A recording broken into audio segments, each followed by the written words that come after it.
வந்திருக்கா. சரி, எந்த ஊரு காளி? எந்த ஊரு? முள்ளிசேரல் காளியம்மா. ஆத்தூர் பக்கம் முள்ளிசேரல் காளியம்மா. சரி, திருமணங்கள என்ன காளி மாறி முத்தார் முப்பராதி காந்தாரிங்கிற துர்க்கையாபத்திர காளியம்மா. மேல வந்திருக்கா. ஏய், கூப்பிட்ட குரலுக்கு ஓடி வரா பாத்தீங்களா? எப்படி? கூப்பிட்ட குரலுக்கு அம்மா ஓடி வரலா?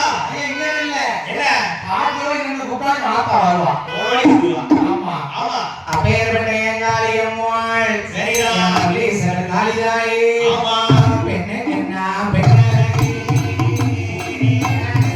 இல்லழகி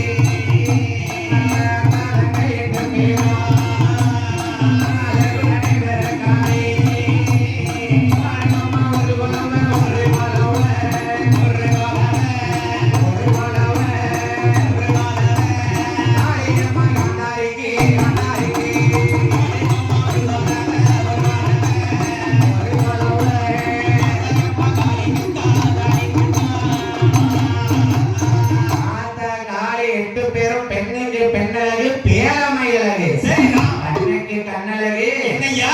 ஆரண பொண்ணழகு அல்லவா? சரி. அப்பேற்பட்ட என் தாயான முள்ளிசேரல் காளியம்மாள் ஆமா, அழகோடு பிறந்திருக்கா பாத்தீங்களா? சரிதான்.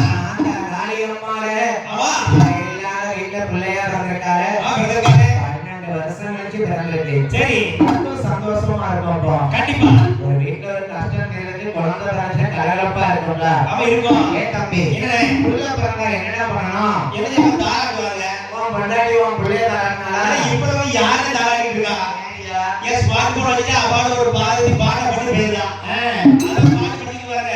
அது என்ன பாட்டு தராங்க பாட்டு? அது தெரியாதா? தெரியல.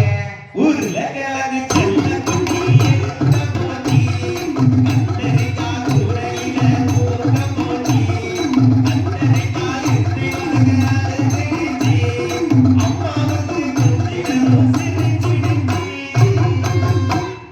பாட்டை கேட்டா பிள்ளை தூங்கிட்டாங்க. எல்லாருக்கும் இந்த பாட்டு தெரியும். வாங்கிட்டு இருக்கிறாங்க. அவங்களுக்கு என்னது? ஊர்ல கிழங்கு செல்ல குட்டி. இல்ல இல்ல, உங்களுக்கு நான் யூடியூபா? யூடியூப். எங்க இருக்காங்க தெரியுமா? என்னது? இன்ஸ்டாகிராம். இப்ப ட்ரெண்டிங்.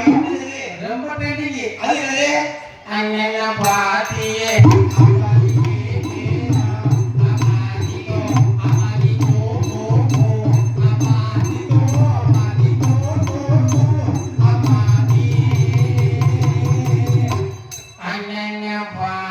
வாப்பா.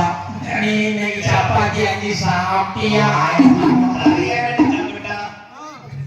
எங்க வேணாலும் சாப்பாடு குறை வைக்க மாட்டாங்க. எங்கவே கிடையாது. ஆமா, 5க்கு 10 ரூபா ஓடுது. உங்க வீட்டு தாராட்டா கேட்டு காளி மாதிரி சரி, நாகராஜ நாகக்கணே தாத்தா முள்ளிசேரல் காளி காந்தாரி மாதிரி எப்படி தார முடியுதா பாருங்க.